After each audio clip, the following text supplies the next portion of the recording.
Good morning. ప్రభువైన యేసుక్రీస్తు వారి పరిశుద్ధ నామములో అందరికీ శుభములు. ఈరోజు మన అనుదిన ఆత్మీయ ఆహారంగా దేవుడు మనతో మాట్లాడుతూ మనలను ప్రతిరోజు ఆయన పరిశుద్ధ ఆత్మ ద్వారా మనల్ని గైడ్ చేసి మనల్ని లీడ్ చేయాలి. మన జీవితాన్ని ఆయనే నడిపించాలి. మనం ఆయన చిత్తాన్ని తెలుసుకోవాలి అంటే దేవుని దృష్టికి అంగీకారంగా మనం జీవించాలి. పరిశుద్ధాత్మను మనతో కమ్యూనికేట్ చేసి మనకి బోధించి నడిపించే విధంగా మనం జీవించాలంటే ముఖ్యంగా మన హృదయం దేవుని దృష్టికి అంగీకారంగా ఉండాలి. మన యొక్క మనస్సు దేవుని దృష్టికి నిందారహితంగా ఉంటూ దీనులుగా ప్రభు సన్నిధికి హంబుల్నెస్తో మనం వచ్చినప్పుడు ప్రతిరోజు దేవుడు మనతో మాట్లాడతాడు. మన హృదయము మన కాన్సైన్స్ మన నిందారోపణ చేయకుండా చేయలేని విధంగా మనం ఉంటే దేవుని ముందు మనం ధైర్యంగా నిలబడగలం. అది యోహాన్ రాసిన మొదటి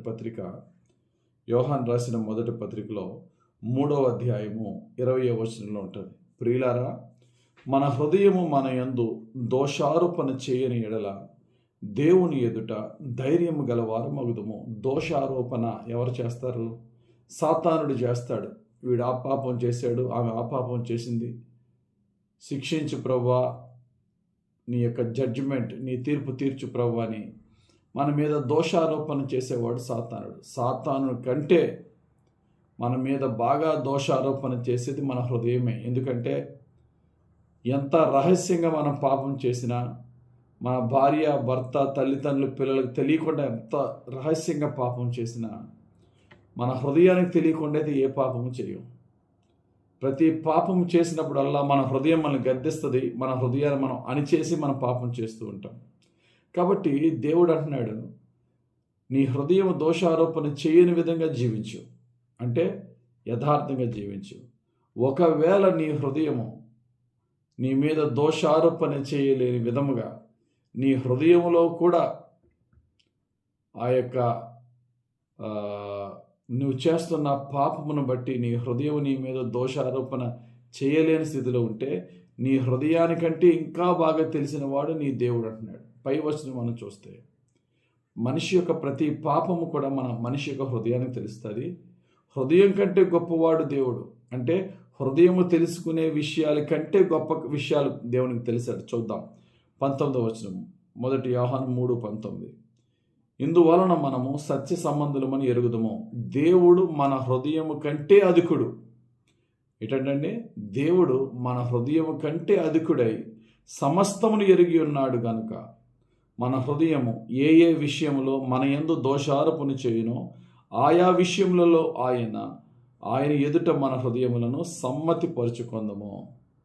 దేవుడు మన హృదయము కంటే అధికుడు. అంటే మన హృదయమునకు మన గురించి ఎంత తెలుసో అంతకంటే ఎక్కువ దేవునికి తెలుసు.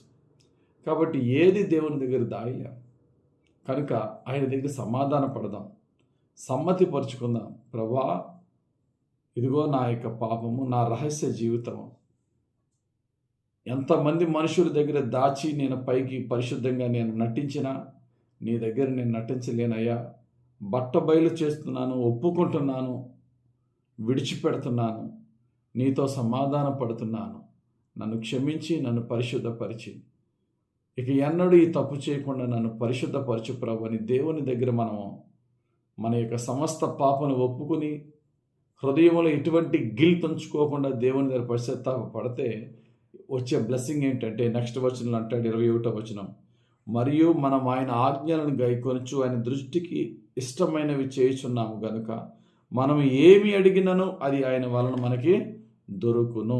ఇది ఈరోజు మనం తెలుసుకోవాల్సింది. What ever we ask it will be granted. ఎప్పుడు మనం ఏది అడిగినా వేసే గ్రాంట్ చేస్తాడు. ఎప్పుడంటే మన హృదయం మన మీద దోషారోపణ చేయలేని స్థితిలో మనం ఉన్నప్పుడు. మన హృదయం మన మీద దోషారోపణ ఎప్పుడు చేస్తుందంటే పాపం ఉన్నప్పుడు. హృదయానికి తెలియకుండా కూడా మనం పాపం చేయలేము. ఒకవేళ హృదయానికి తెలియకుండా కూడా పాపాన్ని మనలో ఉంచుకుంటే హృదయం కంటే అధికుడైనటువంటి దేవునికి తెలియకుండా పాపం చేయలేము. కాబట్టి దేవునితో సమాధాన పడదాం, దేవుని దగ్గర పాపను ఒప్పుకొని విడిచిపెడదాం. అప్పుడు మనకి కావలసిన ఎన్నో అవసరతలు ఉన్నాయి.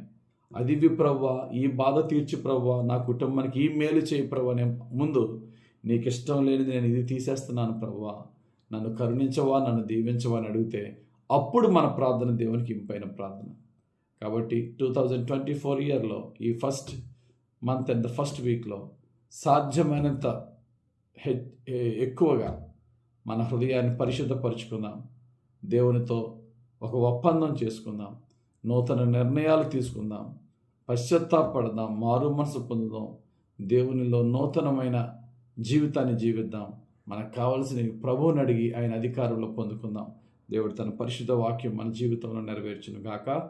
ఆమెన్. పరిశుద్ధుడా, ప్రేమ కలిగిన తండ్రి, మా హృదయము మా మీద దోషారోపణ చేయని విధముగా, మా కాన్సైన్స్ క్లియర్గా, ప్యూర్గా, నీకు అంగీకారంగా ఉంటూ, నీకు దీనముగా మమ్మల్ని మేము అప్పగించుకొని, నీ ద్వారా క్షమింపబడి, అంగీకరింపబడి, రక్షింపబడి, దీవింపబడి, ఫలింపబడే భాగ్యం మాకు దయచేయమని పూజనీయుడు, ప్రభువు, రక్షకుడైన యేసుక్రీస్తు వారి పరిశుద్ధ నామములో ప్రార్థించి వేడుకొనుచున్నాము తండ్రి. ఆమెన్. మన తండ్రి అయిన యెహోవా దేవుని ప్రేమ, రక్షకుడైన యేసుక్రీస్తు వారి కృప, ఆదరించి పరిశుద్ధాత్మ దేవుని పరిశుద్ధాత్మ అభిషేకం హెచ్చుగా మనపై దిగి వచ్చి మనల్ని నడిపించి దీవించును గాక. Amen, amen, amen, amen. God bless you. Yesayya దీవెనకరమైన దినం మనకు అనుగ్రహించును గాక. ఆమెన్.